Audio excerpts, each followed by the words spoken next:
There's U.S. President Joe Biden at the Democratic National Convention. He's checking out the stage and the podium before he delivers the keynote address of the night. The convention will formally launch Vice President Kamala Harris as the Democratic nominee to face off against Donald Trump. Either way, there will be a new U.S. president come November, a reality that Canada has to prepare for. Canada's ambassador to the United States, Kirsten Hillman, joins us from the DNC. Thank you so much for making time, Ambassador. Thank you so much for having me. I don't have to tell you this race has been totally flipped on its head in the last 4 weeks. What kind of work do you and your colleagues need to do at this convention to ensure that Canada's interests are being heard by the Democratic Party and the people around Kamala Harris? Yeah, so, we're here and we're planning to be here even before this change-up took place, obviously. I was also at the RNC, the Republican National Convention. And for us, this is a huge opportunity to speak to many Democrats, lawmakers, policymakers, advisors who are here in a very concentrated way, not just from Washington, but from all around the country. So we're here at this venue that you see behind me for the speeches tonight. But importantly, we're also on the ground in Chicago during the day at a variety of different events, either state-level discussions, policy discussions. Some of them are subject matter discussions on climate change, on energy, on the economy.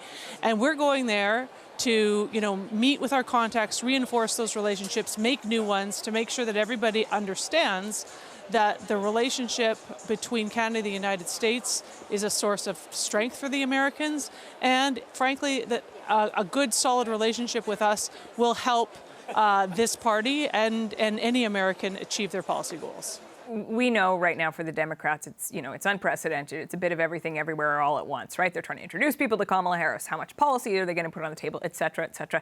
Is it a bit challenging right now to get a word in edgewise when so much is happening? Well, I'll be honest with you, not really. I have to say, the number of invitations that we have received to join delegates at a variety of events is overwhelming. I mean, it's impossible to attend them all. And I'm here with a team of 4 people. There's some provinces here. There's some parliamentarians here. So we seem to be very welcome, across the board. And look, I think not to make too light of it. When we're there, there's a job to be done. When we're there, it's important for us to actually find the people we need to talk to and without being too pushy about it, but make sure that they know that working with us is going to be important to them because they're in this policy formulation mode. They're here talking about policy. They're here talking about what the Harris-Walz platform, how they're going to roll it out, what they're going to say. And so these kinds of conversations are incredibly timely. Our colleague Alex Panetta, when it comes to the Republican side of things, reported that you are talking to people. You said this at an event at the RNC, I believe. You're talking to the people around Donald Trump about avoiding a border tariff for Canada if such a policy were to be implemented. What is the Democratic version of that? What's the key conversation, the key policy piece that you are focused on? So I think that it would be important for us to continue to make sure that we build on the successes that we have had with the Biden administration. So to the extent that this is a continuation of some of those policies, whether it's energy transition, whether it's, EVs, batteries, mining of critical minerals, partnerships in that regard. We've had some really important successes with the Biden administration. So I think we'd want to make sure that that is top of mind for folks who maybe haven't been looking at it that closely because they've been maybe more around Vice President Harris, and those weren't necessarily her files. But we have had files that we've worked with her on incredibly closely, like AI, again, fighting climate change. The Prime Minister met with her recently in Philadelphia. They had a very good conversation around supply chain resilience and sort of friendshoring. So we got to keep reinforcing that with the people that are going to be with her as she develops, if she becomes president, such a much bigger team than she has now. But I think the good news is that we know a lot of the people that are close to her and that are in the Democratic leadership. But we, in the United States, like you say, there's just so much going on that you can never stop delivering your message. You must be delivering it all the time. And in a way that resonates with Americans, in a way that is like, that's your policy. That's a policy that we can help you with. You know, Canada's right here, we're right next door, and we can help you with that. That's sort of how I like to frame it. Vice President Harris lived in Canada for a time when she was younger. Would you expect her to have any kind of soft spot for Canada? I think she does. I think she has a soft spot for Canada because of her experience there. I think she has a soft spot for Canada because she's from California, and California just has a massive relationship with Canada, but also in a lot of ways we have some ideological commonalities with her. And I think, to be honest, I would point to fighting climate change. It's a big priority for her, and I think it's something that Canadians feel strongly about.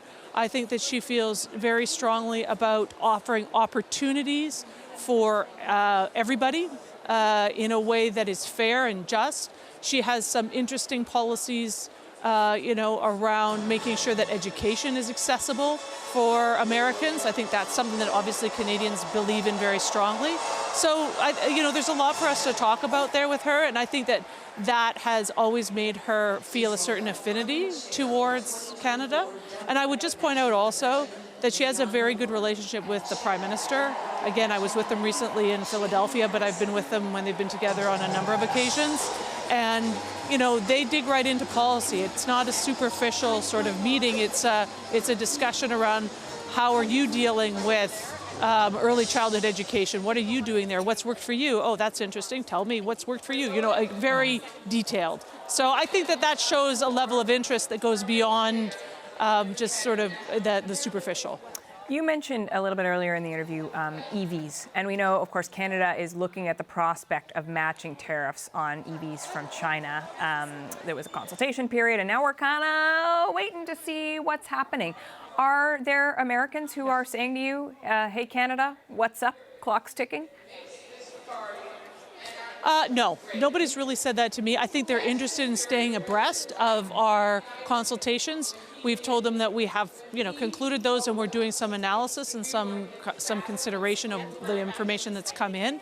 I think that there is no question in the conversations I've had that the Americans don't question our commitment to ensuring a level playing field for this industry that is vital to both our country and theirs, and to our objectives with respect to electrification of, not only transportation, but just trying to decarbonize to the greatest extent possible. So I don't think there's any question in their minds that we will move forward with this, and I haven't seen any lack of patience, if that's what you mean. Back in Canada, we are facing this prospect of a work stoppage, a rail stoppage, either through strike or lockout at two of Canada's two main rail companies. How serious are the cross-border implications? Look, they're not small. They're important. I think the economic implications for Canada are important, and the economic implications between Canada and the United States will be important. I have had members of Congress, I have had members of the administration reach out to me and ask for details about what's going on, for updates, which I've been providing.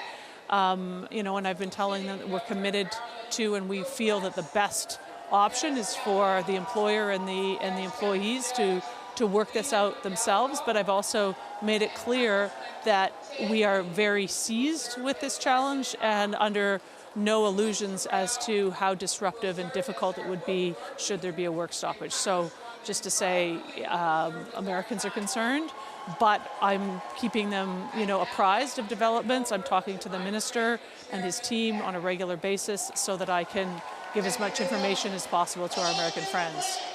Is it right to say, though, that you are unable to tell them that you're optimistic that this can be worked out in time? That's not the tone I hear from you, certainly.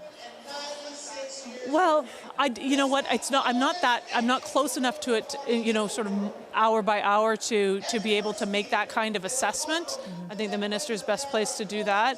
What I am telling them is that we are, we believe strongly in the importance of collective bargaining in these types of negotiations, but we also are very seized with the very serious disruption that this could cause, and so the government will have to make make the choices that it will make as this progresses. But I'm not making those decisions, nor I'm at the table in those discussions. So there's only so far I can go in giving that information. Okay, well, listen, we appreciate getting your perspective. Sounds like you're going to have a very, very busy few days. Thanks for making time for us, Ambassador. Thanks for having me.